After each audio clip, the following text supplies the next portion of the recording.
एक गांव के अंदर एक भिखारी होता है जो घर घर जाकर भीख मांगा करता और अपना गुजारा किया करता। दोस्तों, जहां भी उसे खाना मिल जाता वो वहीं पर रुक जाया करता। इसी तरह से उसका कामकाज चल रहा होता है और एक दिन का वाक़या होता है जब एक महिला उसे खाना देने के लिए बाहर निकलती है। जो उसका पति होता है कहता है कि इसको तुम रोज ही खाना दे दिया करो, ये उधर उधर क्यों जाता है, ये हमारे यहीं पर खाना खा सकता है। दोस्तों, उसके बाद वो भिखारी हर दिन उनके घर पर आने लगता है और वहीं पर खाना खाने लगता है। और एक दिन का वाक़या होता है जो यहाँ पर उसकी पत्नी होती है जिसके 6 बच्चे होते हैं, वो अचानक घर से सब्जी लेने के लिए निकलती है, लेकिन उसके बाद वापस घर पहुँचती ही नहीं। दोस्तों, यहाँ पर जो पति होता है बहुत ज़्यादा परेशान हो जाता है।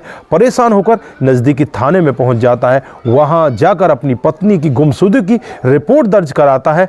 तो जब पुलिस वाले इस मामले का खुलासा करते हैं तो एक ऐसा खुलासा होता है जिसे सुनकर हर कोई व्यक्ति सोचने के लिए मजबूर हो जाता है। दोस्तों, अगर आप लोग भी पूरा मामला सुनोगे तो एक बार के लिए आपको भी ऐसा लगेगा कि इस पत्नी ने ऐसा क्यों किया। आइए दोस्तों, जानते हैं पूरा मामला क्या था। नमस्कार, जय हिंद। आप देख रहे हैं APH न्यूज राहुल रावत के साथ। तो दोस्तों, आज की जो हकीकत की घटना आपको बताने जा रहा हूं, उत्तर प्रदेश में एक जिला पड़ता है हरदोई और इसी का एक थाना क्षेत्र है हरदालपुर थाना क्षेत्र।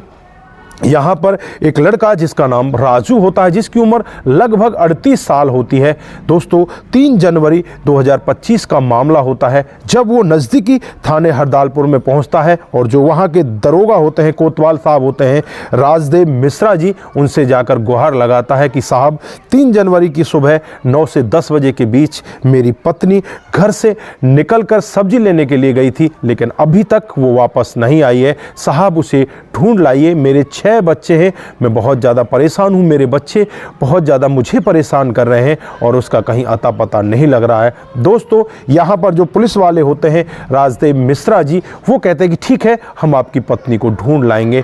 उसके बाद राजदेव मिश्रा यही सोचते हैं कि शायद आपस में इनकी लड़ाई हुई हो, ये यहाँ पर ऐसा नहीं बता रहा हो और वो वापस आ जाएगी। वैसे तो 6 बच्चों की माँ है, कहाँ जाएगी, लेकिन मिश्रा जी को भी नहीं पता था कि इस मामले में आगे हो क्या रहा है। दोस्तों, उसके बाद 3 जनवरी का पूरा दिन बीत जाता है, रात बीत जाती है और 4 जनवरी आ जाती है।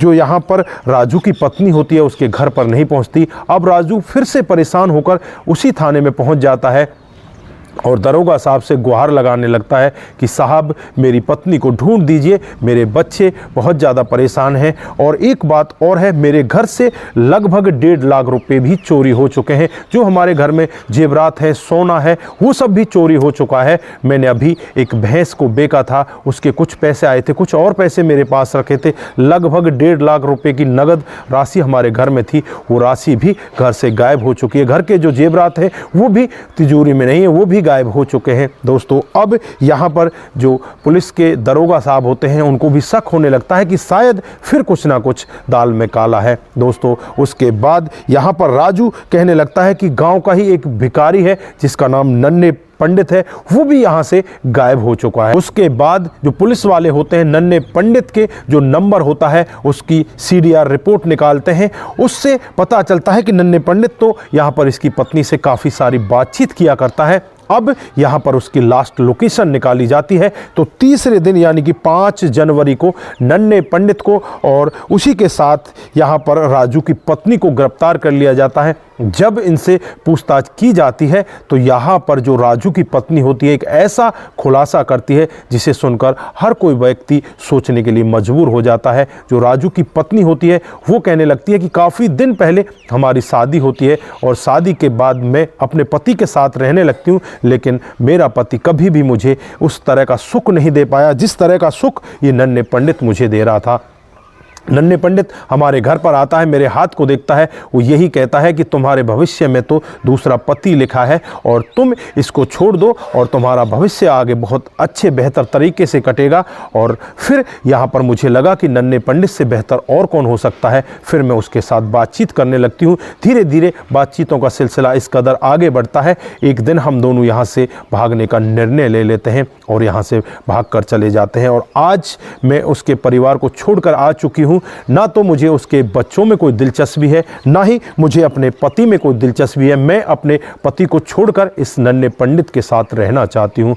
दोस्तों, इधर जो राजू होता है उसे भी थाने में बुला लिया जाता है। राजू जब ये पूरा वाक्य सुनता है तो वो बहुत ही तेज़ी के साथ रोने लगता है और कहने लगता है कि मुझे माफ़ कर दो, मेरे बच्चों के बारे में सोचो, मेरी इज्जत बेइज्जती के बारे में सोचो, तुम मेरे साथ मेरे घर पर चलो। लेकिन यहाँ पर पत्नी साफ मना कर देती है कि मैं तुम्हारे साथ तुम्हारे घर पर नहीं जा सकती। इधर जो राजू होता है वो कहने लगता है कि तुम्हारे पास जो जेवरात है, जो पैसे हैं, उनको तो वापस दे दो। यहाँ पर जो पत्नी होती है वो साफ मना कर देती है कि मैंने तुम्हारे घर से ना तो कोई जेवरात चुराया, ना ही कोई पैसे चुराए, मेरे पास कुछ भी नहीं है।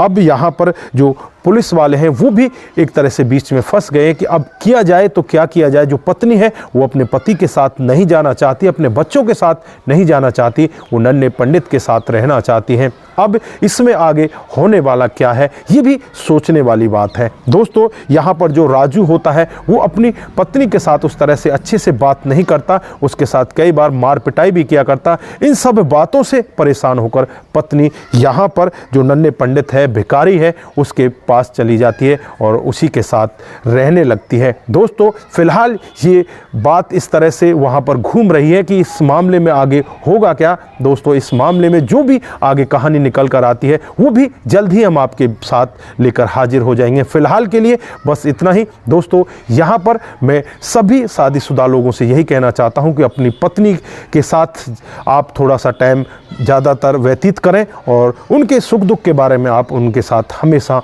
बातचीत करते रहें, नहीं तो किसी के साथ भी ऐसा हादसा हो सकता है। तो दोस्तों, ये थी आज की हकीकत की घटना। आप लोग यहाँ पर क्या कहना चाहते हैं? क्या राजू यहाँ पर उसके साथ गलत कर रहा था या उसकी पत्नी ने जो कदम उठाए वो गलत थे या सही थे? आपकी क्या राय है? आप क्या कहना चाहते हैं? आपकी जो भी राय है एक बार कमेंट बॉक्स में ज़रूर दीजिएगा। दोस्तों, आज के लिए बस इतना ही। फिर मिलते हैं किसी नए मोड के साथ। तब तक के लिए आप अपना ख्याल रखें, परिवार का ख्याल रखें, सतर्क रहें, सावधान रहें। नमस्कार, जय हिंद,